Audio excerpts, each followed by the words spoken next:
여러분, 고린도 교회는 어떻게 그 좋은 교회가 문제투성이의 교회가 되어지는 이 변질된 교회로 서게 되었을까요? 이미 말씀을 나눴지만 고린도 교회는 좋은 교회였습니다. 다시 한번 정리해보면 고린도 교회는 열정 있는 교회였어요. 이 고린도라는 음란한 도시, 고린도라는 세속의 도시, 여러분, 그런 곳에 가서 복음을 전할 때 한 사람이라도 주님께로 돌아올 그런 가능성이라도 생각할 수 있었을까요? 물론 사도 바울이 그 믿음을 가지고 고린도 지역으로 가서 복음을 전했겠지만 한편 복음 전해서 돌아오는 사람 언제나 될까? 그런데 성령께서 복음을 전할 때 준비된 영혼을 허락하셔서 복음을 듣고 어찌할꼬 돌아오는 그런 사람들을 세워주셨어요. 그들과 함께 교회를 세웁니다. 그들과 함께 기도를 하고 그들을 양육합니다. 날로 하나님이 부흥시켜 주심에 교회가 커가다 보니 사도 바울 홀로 양육한 것이 아니라 말씀을 깊이 아는 아볼로를 통해서 양육받고 또 베드로를 통해 양육받고 여러 신앙의 지도자들을 통해서 고린도 교회는 양육을 받았습니다. 또 고린도 교회는 성령이 충만한 교회였습니다. 다른 성경에서보다 이 은사에 대한 종목들이 많습니다. 12장에 나타나는데 다른 서신서에 나타나는 은사보다 많은 종류의 은사가 소개되고 있어요. 그만큼 고린도 교회는 성령 충만한 교회였고, 하나님이 은사를 주신다는 것은 그 교회를 부흥시키기 원하시는 하나님의 뜻이 있다라는 것이죠. 성령 충만한 교회, 하나님이 부흥의 여정으로 이끄시는 교회. 또 고린도 교회는 사랑이 넘치는 교회였습니다. 자신의 교회만 아니라 환난과 시련 가운데 가난해진 그런 교회들을 두루두루 돌아보면서 그 교회들을 기쁨으로 돕는 교회였습니다. 그냥 형식적인 인사치레가 아니라 힘에 지나도록 자원하여 섬기는 데 앞장섰던 교회, 사랑 많은 교회가 고린도 교회였다는 것이에요. 그런데 이 고린도 교회가, 이렇게 좋은 교회가 어떻게 변질이 되었는가? 언젠가부터 교회 내에서 은사를, 하나님이 주신 은사를 자기 자랑으로 삼는 사람들이 생겨나게 되었다는 거예요. 섬김과 봉사를 자기 의로 내세우는 자들이 생겨나게 됐다는 것이에요. 하나님이 교회를 세우는 데 쓰라고 주신 은사를 내가 다른 성도보다 더 능력이 있고 영성이 있고 우월한 존재라는 것을 드러내는 수단으로 삼았다는 것입니다. 이생의 자랑의 습관이 교회 안에 들어오게 된 것이죠. 그러다 보니 신앙생활이 이제는 비교와 경쟁의 자리가 됩니다. 내가 더 못나았고, 그럼 비교를 당하니 다른 분들도 나도 당신보다 더 나은 점이 있어. 이 비교와 경쟁의 자리가 되는 것이죠. 자신이 생각하는 교회가 가장 옳은 교회요, 그것을 뒷받침해 줄 만한 사역자가 내가 따르는 사역자요, 나는 아볼로를 따르고, 나는 사도 바울을 따르고, 나는 베드로를 따르고, 교회가 각각의 생각하는 교회론으로 사분오열했습니다. 자신들의 생각이 가장 지혜롭다고 주장하면서 자신들의 주장대로 교회를 세우려고 분쟁했습니다. 모두 다 거룩한 예배자로 서 있지만 뒤에서는 바울파, 아볼로파, 게바파, 그리스도파로 나뉘어져서 생각이 다른 사람들을 판단하고 정죄하고 서로 이기기 위해 온갖 말과 지혜로 교회를 어지럽혔습니다. 주님께서는 성령을 회방하면 사하심을 얻지 못한다고 하셨는데, 평안의 줄로 하나 되게 하신 성령의 역사에 방해되는 이 정명도전의 일들이 교회 가운데 하나둘 생겨나게 되었다는 것입니다. 그로 인해서 하나님을 향한 열망으로 성령에 운행하기 좋은 교회였던 고린도 교회가 이제는 인간의 소리로 가득한 교회예요. 그러다 보니 이제는 하나님 의식하고 하나님 두려워하기보다는 자기 본능, 자기 주장, 자기 자랑, 그 인간의 본능이 충만한 교회가 되어가고 있었다는 것이에요. 이전에 즐겼던 고린도의 음란한 일들을 행하는 성도들이 늘어납니다. 그리고 버젓이 그것을 아는데도 용인하는 일들이 생겨나요. 주중에는 우상의 식탁에서 밥을 먹고 우상과 한몸이 되어 그 문화를 즐기며 살다가 주일에는 예배에 나와서 거룩한 성찬에 거리낌 없이 참여합니다. 그렇게 점점 영적으로 어두워지다 보니 그리스도의 사랑을 나누는 거룩한 성찬마저도 자기 배를 채우는, 자기 식욕을 채우는 식탁으로 변질돼 버립니다. 그래서 먼저 온 성도들이 다 먹어버려요. 나중 온 성도들이 가난해서 힘겨워서 늦게까지 일하고 왔는데 성찬을 대하려고 하는데 먹을 게 없어요. 거룩한 성찬으로 한 교회 되어야 되는데 오히려 성찬이 상처를 주는 자리가 됩니다. 죄와 정욕의 행실들이 고린도 교회에 계속해서 번져갔던 것입니다. 그런 변질되어가는 고린도 교회와 성도를 향해서 사도 바울이 아비의 심정으로 교회란 이런 것입니다. 교회가 교회되기 위해서 무엇을 회복해야 하는가, 고린도전서를 통해서 여러 가지로 가르치고 있습니다. 그 가운데 특별히 오늘 말씀을 통해서는 언제부터인가 고린도 교회가 자기 권리 주장의 싸움터가 되었다라는 것을 분명하게 인식시키고 있는 것입니다. 자기 권리 주장의 싸움터. 하나님이 원하시는 교회를 세워가야 할 성도들이 내가 원하는 교회를 주장하면서 하나님이 쓰시는 사역자들마저도 자신의 주장의 근거로 삼고 있었습니다. 성령을 의지하며 성령께서 주시는 지혜로 하나 되어야 할 성도들이 각각의 자신의 지식과 경험을 동원해서 자기 말과 지혜로 서로의 주장을 펼치며 사분오열했습니다. 그리스도 안에서 죄와 욕심과 정욕을 십자가에 못 박아야 할 성도들이 자신의 본능과 욕심을 드러내는데 자기 권리를 내세우며, 아니 내가 내 뜻대로 신앙생활 한다는데 당신이 무슨 상관이에요? 자기 본능과 욕심을 내세우며 자기 권리를 내세우면서 거룩한 성전을 오염시켰습니다. 이제는 성찬마저 자기 먹을 권리를 주장하며 다른 성도들에게 상처를 주는 일을 거리낌 없이 행했다. 자기 권리 주장의 싸움터가 되어버렸다.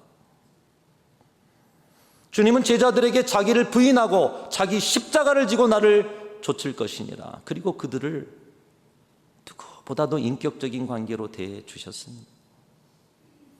그럼에도 그들은 그런 주님을 닮기보다는 제자로서의 정체성, 제자도를 잃어버리고 자기 권리 주장하기에 바빴다라는 것입니다.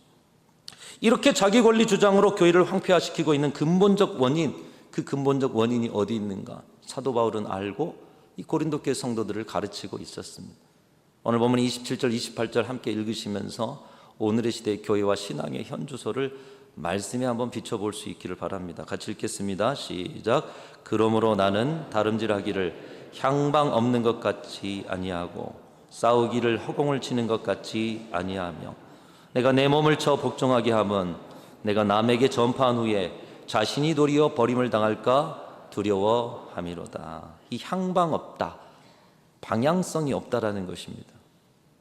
고린도 교회 성도들의 신앙생활이 방향성이 없는 신앙생활, 폭풍우가 닥쳐와서 이 비바람을 이길 수 없어서 좌초직전의 배가 바람에 이리 갔다 저리 갔다 하는 것처럼 자기 권리를 주장하는 여러 가지 풍토 속에 이리 갔다 저리 갔다 하는 그 모습을 비춰주고 있는 것이에요. 향방이 없는 신앙생활, 해봐야 아무 소용없는 허공을 치는 것 같은 의미 없는 신앙생활을 고린도 교회 성도들이 하고 있다는 것입니다. 그들도 나름 신앙이란 이름으로 열심을 냈을 것이요 교회를 위한다고 했을 텐데 그 목적이 자기 권리 주장인 신앙생활은 하나님 앞에 아무런 의미가 없이 종국에는 버림을 당할 수 있다는 것을 경고하고 있는 것입니다. 그러면서 자신은 버림당하지 않기 위해서 올바른 방향성을 가지고 승리를 위해서 절제하는 운동선수처럼 자기 권리를 포기하며 절제하고 또 절제하며 살아왔다라는 것입니다. 여러분, 사도 바울이 포기한 자기 권리가 어떤 것들이 있겠습니까? 오늘 우리는 그것을 포기할 수 있는지, 오늘 3절부터 7절에 보면 사도 바울이 포기했던 자기 권리, 그것들이 나열되어 있어요. 3절부터 읽겠습니다. 나를 비판하는 자들에게 변명한 것이 이것이니 우리가 먹고 마실 권리가 없겠느냐. 이 사도 바울은 우상에게 드려진, 우상에게 바쳐진 그런 재물이 시장에 나와가지고 그것을 먹는데 거리끼는 성도들이 있었어요. 근데 거리끼지 않은 성도들이 나는 괜찮은데 당신은 이것도 극복 못해? 뭔가 자신의 신앙의 우월함을 드러냈죠. 근데 사도 바울은 내가 그걸 먹을 권리가 있다. 나는 거리끼지 않아. 그러나 누군가 내가 그 음식을 먹음에 거리낀다면 나는 영원토록 고기를 먹지 않겠다. 음식 먹을 권리가 나게 없겠느냐. 나는 복음에 방해가 된다면 이 권리 포기하겠다. 5절에 우리가 다른 사도들과 주의 형제들과 게바와 같이 믿음에 자매된 아내를 데리고 다닐 권리가 없겠느냐. 나도 가정을 이루고 결혼을 할 수 있는 권리 있지만 복음 전파를 위해서 그 권리를 포기하고 독신으로 주님의 사역에 매진하고 있다. 6절에 어찌 나와 바나바만 일하지 아니할 권리가 없겠느냐. 많은 사역자들이 주님의 일을 하다가 이제 조금 쉬어야지. 근데 바나바와 사도 바울은 끝없이 달리고 또 달려갈 길을, 이 쉴 권리를 포기했다라는 것이죠. 7절에 누가 자기 비용으로 군복무를 하겠느냐. 누가 포도를 심고 그 열매를 먹지 않겠느냐. 누가 양떼를 기르고 그 양떼의 젖을 먹지 않겠느냐. 주님이 맡겨준 사역을 감당할 때 그 사역을 감당했으면 그 사역지에서 먹을 권리가 있고 후원받을 권리가 있고 자신이 뭔가 대접받을 권리가 있는데 나는 그 권리를 포기하고 텐트를 만들면서 사역을 하고 있다. 고린도 교회 성도들이 가장 잘 알았을 것입니다. 뿐만 아니라 오늘 말씀 이전에 보면 유대인에게는 유대인과 같이 되고 이방인에게는 이방인과 같이 되고 율법 있는 자에게는 율법 있는 자같이 율법 없는 자에게는 율법 없는 자같이 되어주면서 자신의 모든 자존심을 드러낼 권리가 자신에게도 있었지만 그것까지도 포기하면서 그들의 눈높이에 맞춰서 복음을 전파하는 이 자신의 권리를 포기하는 사도 바울의 모습을 그들에게 상기시키고 있는 것입니다. 이런 권리 포기의 삶을 사는 1차적 이유는 그들의 영혼을 얻고 복음을 전하는데 장애가 되지 않기 위해서 감당했지만 그것보다 더 궁극적인 목적과 방향이 사도 바울에게 있었다는 거예요. 향방 없는 것처럼 하지 않고 나는 이 유일한 목적, 이것을 위해서 내 권리를 포기하고 오늘까지 그 한 방향성을 향해서 달려왔다라는 것입니다. 그 말씀이 23절 말씀입니다. 저와 여러분의 신앙과 사명의 자리에 같은 방향성이기를 소망하면서 우리 23절 같이 읽겠습니다. 시작. 내가 복음을 위하여 모든 것을 행함은 복음에 참여하고자 함이라. 이런 모든 일을 하면서 자기 포기의 삶을 살았던 이유, 운동선수가 절제하여서 단 한 명 1등하는 금메달 따는 그 자리에 나가기 위해서 포기하고 또 포기했던 그 모습처럼 내가 누릴 수 있는 권리를 포기했던 그 이유는 복음에 참여하는 자가 되기를 위한다는 것이었습니다. 여러분, 복음에 참여한다는 것이 무엇이겠습니까? 오늘 저와 여러분의 신앙생활과 맡겨진 직분과 사명의 자리에 가장 큰 방향성과 목적도 복음에 참여하는 그 목적이 되실 수 있기를 주님의 이름으로 축원합니다. 지난 수요 찬양 예배에 우리는 선교 보고 예배로 함께 예배를 드렸습니다. 우리 교회가 후원하고 기도로 지원하는 우리 베트남 선교사인 강영길 선교사님께서 오셔서 선교 보고를 해주셨습니다. 강영길 선교사님은 서울의 강남에서 1타 강사로 몇십 년 전에도 수억의 연봉을 받으면서 강사로 살았던 분입니다. 젊은 날 억대 연봉 받았으니 얼마나 화려하게 살았겠어요. 들어보니 자동차도 장난이 아니고 누렸던 것도 많이 누렸고, 쪽집게 강사로 몇 년 동안 당신이 찍은 문제가 다 시험에 나오는 거예요. 그러나 어느 날 주님이 우리 선교사님을 만나 주셨어요.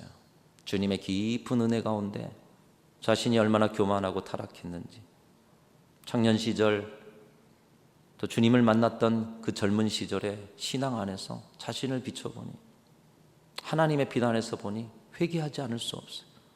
회개하며 엎드리다 보니 자신을 선교사로 부르시는 주님의 음성 듣고 즉각적으로 베트남 선교로 나아갑니다. 오셔서 10여 년의 베트남 사역들을 소개하면서 그 감동에 울먹이는 모습을 보았습니다. 베트남은 사회주의 국가입니다. 그래서 복음을 전하는 데 있어 참 어렵습니다. 왜냐하면 베트남 사람에게 다른 민족이 복음을 전하지 못하도록 성경 공부하지 못하도록 막아놨어요. 그것이 많이 발각되면 추방을 당하게 됩니다. 만약 복음을 전하거나 성경 공부를 하게 되는 것이 발각되면 추방을 당하는데, 내가 성경 공부를 가르쳤던 그 친구가 나를 고발할 수가 있는 거예요. 내가 복음을 전해서 내 앞에서는 호의를 보였던 그 영혼이 나를 고발할 수가 있는 거예요. 그러니 누구를 붙들고 성경 공부를 하겠습니까? 그래서 대부분의 베트남 선교사님들이 이 추방당할까 봐 두려워서 성경 공부도 못하고 복음 전파도 쉽지 않고 구제사역 중심으로, 그러다 보니 몇 년이 지나도 열매가 없다라는 거예요. 그런데 선교사님은 오늘 추방을 당해도 그것도 주님께서 하실 일이기 때문에 생명 걸고 성경 공부를 시작했다라고 합니다. 그리고 10여 년의 선교 여정 속에서 물론 여러 구제사역들도 펼치고 있지만 직장인 반 4반, 대학생 반 2반, 이번에 6명의 학생들에게 세례를 주게 되었다는 것입니다. 여러분, 세례를 받은 학생들의 입장에서도 다른 민족의 사람이 와서 자신에게 전하는 복음을 받아들였다, 이것이 알려지게 될 경우 그의 진로와 미래가 쉽지 않은 것이에요. 이 학생들이 복음의 열매가 되기까지 선교사님 학생들 먹이고 가르치고 학교를 데려다주고 장학금을 주고 이제는 순천대학교에 유학을 시키려고 하고 있으시대요. 그래서 내년에 이 세례받은 5, 6명의 친구들이 국내로 오면 조건이 있다. 다 내가 지원할 텐데 순천중앙교회 교인으로 등록해서 예배드려라. 이게 조건이라는 거예요. 그 아이들에게 세례를 받자고 요청했을 때 모두가 주저하며 순간 침묵이 흘렀다는 거예요. 아이들에게도 대단한 결단이 있어야죠. 내가 세례를 받게 되고 이 사실을 알게 되면 큰 문제가 앞으로 미래에 생길 수 있다라는 계산이 순식간에 지나지 않았겠습니까? 그런데 한 학생이 이렇게 말했다고 해요. 선교사님이 지금까지 우리에게 해주신 것이 하나도 나쁜 것이 없었어요. 다 우리를 위해서 해주셨어요. 그렇기 때문에 이 세례에 대한 말씀도 우리를 위한 것이라고 믿고 저 세례 받을게요. 그랬더니 다른 친구들도 세례를 받겠다라는 것이에요. 여러분, 그 과정 속에 선교사님이 얼마만큼 자기 것을 포기하고 이 아이들을 섬겼는지가 짐작되지 않습니까? 베트남에서 한 사람이 골프를 치는 것, 한국 사람이 골프를 치는 것, 평범하고 저렴한 그런 스포츠일 뿐인 것이에요. 한편 선교사가 골프를 친다, 뭐 이런 인식도 그렇지만 이 골프 치는 돈 아껴서, 골프 치는 시간 아껴서 오지에서 생명 걸고 신앙생활하는 그 오지 교회를 섬기고 싶고, 맡겨진 학생들을 위해서 자기 권리를 포기한 자리에 내어놓고 싶고, 선교사님이 마지막으로 마무리할 때 이렇게 말씀합니다. 자신의 권리는 이런저런 것들을 누리는 것이 권리가 아니라 오직 선교사로서 사는 것이 내게 유일한 특권입니다. 나는 권리가 없습니다. 원래 권리가 없는 자였어요. 근데 나에게 하나의 권리를 주셨다면 선교사로서의 권리를 주셨습니다. 그러면서 말씀하시는 선교사님의 최종적인 선교의 목표가 무엇이냐? 남에게 전파하기, 끝까지 복음 전하겠다는 거죠. 언제나 하나님의 자녀로 버림당하지 않기. 오늘 말씀 9장 27절에 복음을 전했는데 자신은 버림당할까 두렵다는 것이에요. 그리고 그 일을 위해서 또다시 권리 포기를 결단합니다. 저는 이 선교사님의 권리 포기의 이 문구를 보고 말씀을 들으면서 너무나 부끄러웠습니다. 이런 권리 포기를 합니다. 나를 위해 비축하지 않기, 한국에 돌아올 준비하지 않기.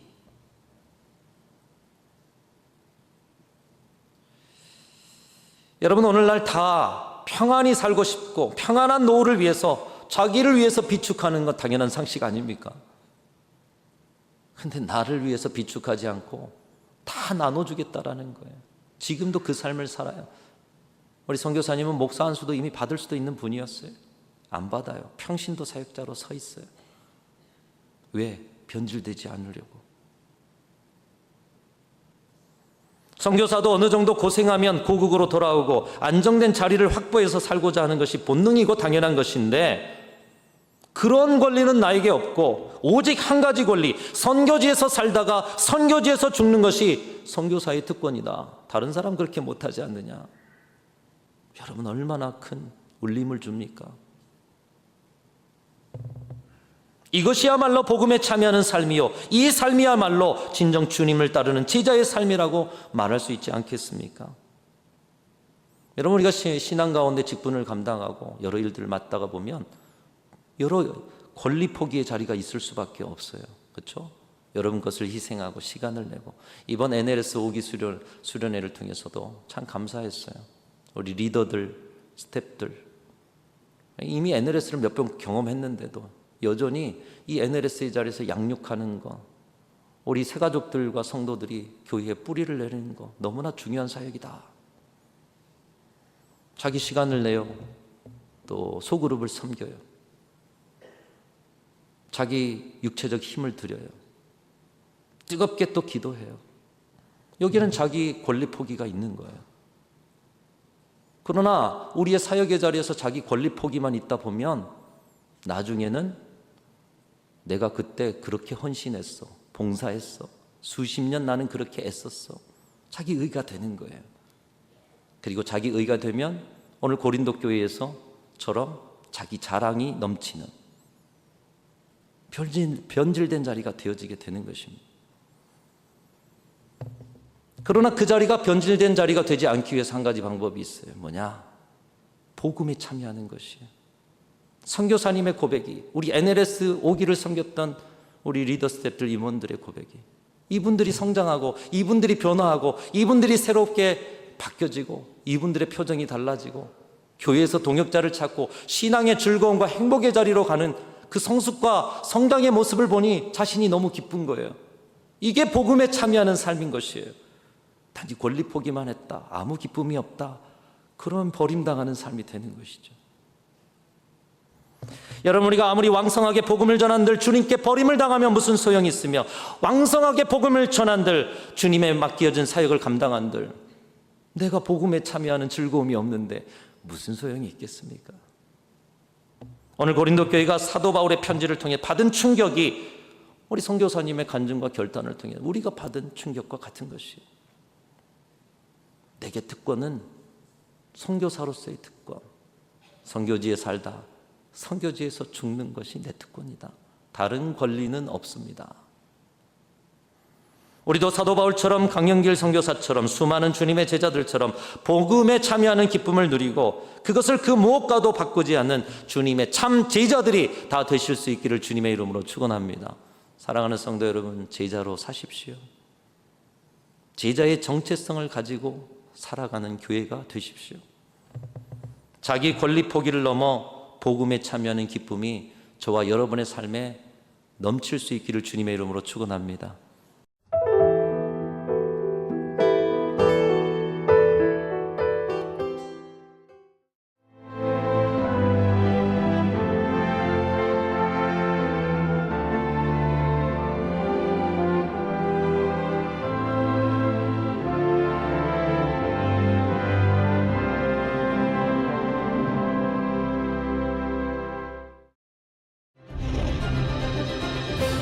기회는 준비된 도시를 선택합니다. 대지엔 바이오, 반도체, 도심엔 문화, 하늘엔 우주. 대한민국 미래 산업의 새로운 가능성을 열어가는 곳. 격이 다른 도시, 순천입니다.